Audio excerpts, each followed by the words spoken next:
Hi guys, hope you all are fine and having an amazing day. मैं हूं लैबा बासी और आप देख रहे हैं यूट्यूब चैनल। जल्दी से इस वीडियो को कवर करेंगे। आई बी ट्राइंग कि ये जो वीडियो है ये 5 मिनट की बन जाए, उससे ज़्यादा ना बनाऊं और शॉर्ट रखेंगे इस वीडियो को। इस वीडियो में बेसिकली वगैरह भी रिव्यूइंग पाकिस्तान वर्सेस न्यूजीलैंड की T20 सीरीज जो कि कल से स्टार्ट होने वाली है। I am really excited. अल्लाह करे बारिश वॉश आउट ना करे कोई भी मैच।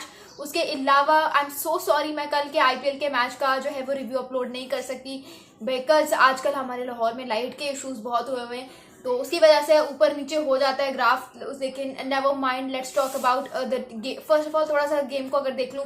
जॉस बटलर, बहुत सारे लोग would want a review on Jos Buttler. Jos Buttler is kind of a player कि वो बंदा अभी अपनी प्राइम फॉर्म में नहीं चल रहा, right? He is not in his prime form, yet he scored a 50 of only 36 balls. और मतलब आप उसकी इनिंग्स देखो कि वाइल चेजिंग सिर्फ अ टारगेट ऑफ 224 रन, उसको पता है कि उसके बैटिंग कार्ड में सब फ्लॉप चले गए हैं, उसने हिम्मत नहीं हारी। जहां पे उसके बैटिंग कार्ड में जो अगला हाईएस्ट स्कोर है दैट इज ओनली 34, ठीक है, उसकी पूरी बैटिंग कार्ड फेल हुई।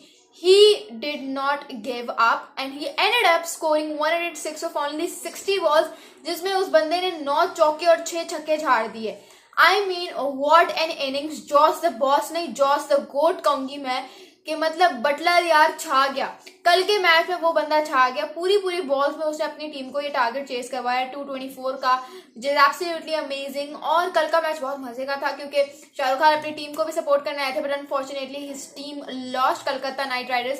बट कलकत्ता नाइट राइडर्स के पास हैव गॉट एन एसेट, ठीक है, टू सेलिब्रेट, जो कि है सुनील नारायण। सुनील नारायण यार क्या बंदा है ये। मतलब अप्रैल 16 को अगर आप याद करो 2013 में इस बंदे ने IPL की हैट्रिक ली थी, और आज 2023 में अप्रैल 16 को ही जो 2024 में सॉरी, उसने जो है वो IPL का 100 स्कोर कर लिया। The way he has actually sort of enhanced his batting skills, that is amazing. बहुत जबरदस्त इंसान है, ठीक है। 109 मेरा ख्याल से उसने स्कोर किया 57 बॉल्स पे। उसने भी चौकों और छक्कों की बरसात कर दी।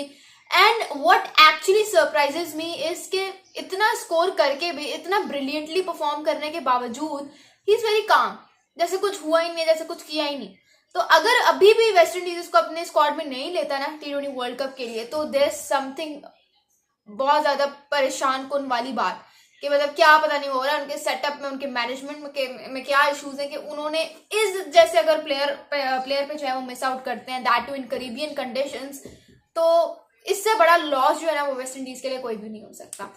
खैर बहुत ज़बरदस्त मैच हुआ, बहुत मज़ा आया। उसके अलावा आई एम थिंकिंग कि मैं इसी चैनल पे जो है वो एक चैलेंज करूं, and it would be messaging 100 professional cricketers to see who replies।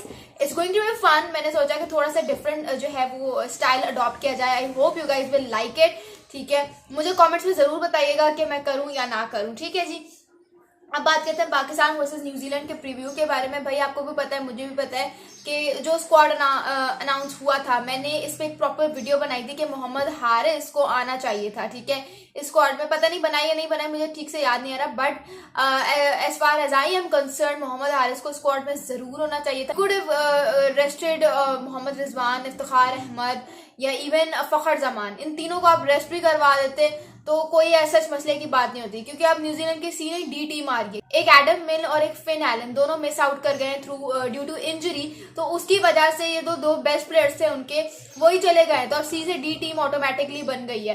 I am so sorry, कवों की आवाज इग्नोर कीजिएगा, but this is how it is. And कवों नहीं, एक्चुअली चिड़ियों की है। Let's start off with actually the preview। मैंने आपको बताया था कि मोहम्मद हारिस जो है he is the most important asset that Pakistan have missed out on इस सीरीज के स्क्वाड में। उसके अलावा वसीम जूनियर को रिजर्व्स में नहीं होना चाहिए था यार। मतलब आप उसको पॉलिश करो, इतना अच्छा एसेट आपके पास है, ठीक है। जब मैच में जरूरत पड़ती है ये बंदा डिलीवर करता है, when the moments are needed this guy performs। तो इस पे मिस आउट क्यों किया, रिजर्व्स में क्यों रखा है इसको प्रॉपर जो है स्क्वाड में होना चाहिए था, but again missed out on a well deserve person. और यार मतलब एक ऐसी सीरीज जो आपकी अगेन आप किसी भी ऑपोजिशन को हल्के में नहीं ले सकते हो, ठीक है। जो पहले भी आपकी सी टीम आई थी न्यूजीलैंड की, वो भी आपको 2-2 से हरा के मतलब ड्रॉ करके चली गई थी इनिंग। सीरीज को, तो आप किसी भी टीम को या किसी भी कॉम्बिनेशन को हल्का नहीं ले सकते हो, स्पेशली सेना कंट्रीज को। But again you need to understand the fact कि यही बायलैटरल्स होते हैं जिसमें आप अपने यंगस्टर्स को पॉलिश कर सकते हो। और हमने क्या किया, हमने अगेन अपनी पूरी फुल स्ट्रेंथ साइड लेके जा रहे हैं, जिसमें फखर भी है, आजम भी है, बाबर भी है, रिजवान भी है, मतलब हर हमारा एक से एक प्लेयर बैठा हुआ है स्क्वाड में। तो ये मुझे थोड़ी सी चीजें हैं जो कि बड़ी चुभ रही हैं।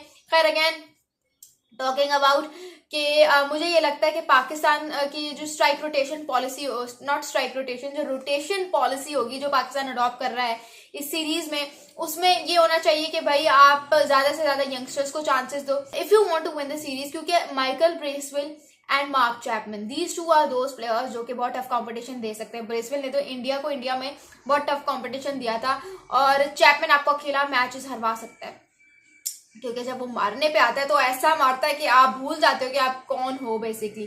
ठीक है, तो Chapman and Bracewell are, I feel like, two of those players जो कि आपको टफ कंपटीशन दे सकते हैं। तो इतना हल्के में ना लो इस कॉम्बिनेशन को भी। बाकी है कि यंगस्टर्स को कैश करो इस सीरीज में, because this is, I feel like, the only series जिसमें आप अपने यंगस्टर्स को कैश कर सकते हो, उनको पॉलिश कर सकते हो, उनको नरिश कर सकते हो।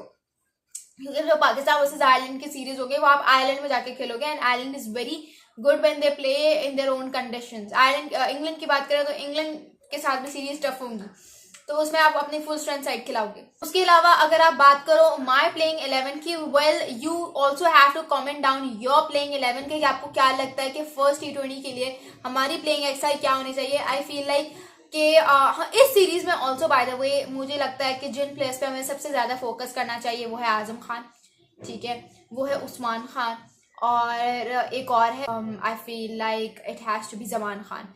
इन 3 प्लेयर्स पे फोकस करो, इनको नरिश करो, इनको पॉलिश करो, and somewhere I feel like Usama Mir भी, क्योंकि आपको पता है उनकी इंटरनेशनल में किस तरह की फॉर्म है, उनको पता नहीं इंटरनेशनल जब मैचेस खेलते क्या हो जाता है, तो समवेयर वो भी। बट फॉर मी अगर मैं अपनी प्लेइंग 11 बताऊं तो ओपनिंग जो है वो तो विदाउट एनी डाउट बाबर और साइम करेंगे, बाबर आजम एंड साइम अयूब फॉर्म है ओपनिंग स्लॉट। कि अगर आई फील है कि अगर बाबर आजम और साइम अयूब पावर प्ले को अच्छे से यूटिलाइज करते हैं पूरे 6 के 6 ओवर्स में, एक अच्छा स्कोर सेटअप कर लेते हैं जिस तरह से वो पेशावर ज़ल्मी के लिए करते थे, तो मेरे ख्याल से नंबर 3 पे आप भेजो मोहम्मद रिजवान को, ठीक है। क्योंकि मोहम्मद रिजवान जो कह रहे हैं कि नहीं मुझे ओपनिंग करनी है, मेरा नहीं ख्याल कि उनको ओपनिंग करनी चाहिए। वो न्यूजीलैंड में आपको पता चल गया था कि उन दोनों का कॉम्बिनेशन नहीं बना था साइम और रिजवान का, सेंस इसलिए रिजवान को फिर नंबर 3 पे सेंड करो।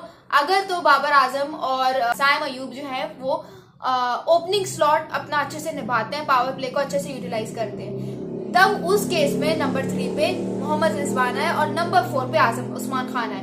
लेकिन अगर बाबर आजम या साइम अयूब में से दोनों में से कोई जल्दी आउट हो जाता है तो मेरा ख्याल से नंबर 3 पे आप भेजो उस्मान खान को, क्योंकि रिजवान ऑब्वियसली आपको भी पता है, मुझे भी पता है कि टाइम लेके रन स्कोर करते हैं। ऐसे में होता क्या है कि पूरे 20 ओवर्स गए, इसीलिए आई फील है कि इस तरह की पॉलिसी अडॉप्ट करके जो है वो आप अपने नंबर 1 2 3 4 जो है वो आप डिसाइड कर सकते हो, उनको कंक्लूड कर सकते हो। नंबर 5 पे आए तो आई फील लाइक नंबर 4 पे बेसिकली, नंबर 3 पे उस्मान खान।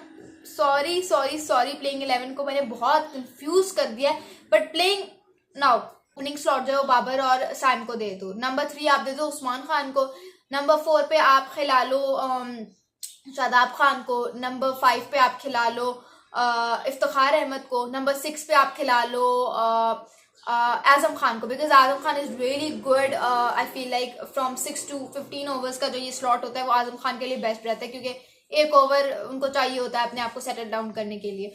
उसके बाद आप आ जाओ नंबर 7 पे, I feel like it belongs to Imad Wasim, number 8 belongs to Abrar Ahmed, ठीक है, नंबर 9 मोहम्मद आमिर, नंबर 10 जो है शाहीन शाह अफरीदी का, और नंबर 11 जो है आखिरी स्लॉट वो आप कर लो नसीम या जमान खान में से। अगर तो रोटेशन पॉलिसी अडॉप्ट कर रहे हैं आप तो फिर जमान और नसीम में से। वैसे पर्सनली अगर मुझसे पूछे नसीम को इंजरीज हो रही है, ठीक है, and I don't want Naseem to lose his form, to lose his actually prime form as Shaheen has lost after injury, मैं नहीं चाहती। इसीलिए आप करो ये कि आप नसीम को अभी की सीरीज में रेस्ट करवाओ और जमान के साथ जाओ या अब्बास के साथ जाओ, नसीम को फुल प्रॉपर रेस्ट करवाओ, ले लिया है आपने उसको स्क्वाड में, लेकिन उसको यूटिलाइज नहीं करो। ये मेरा दोस्ताना मशवरा समझ ले या मासूमाना मशवरा समझ ले। आपको क्या लगता है? Do tell me in the comments below. This is Laiba Basi signing of.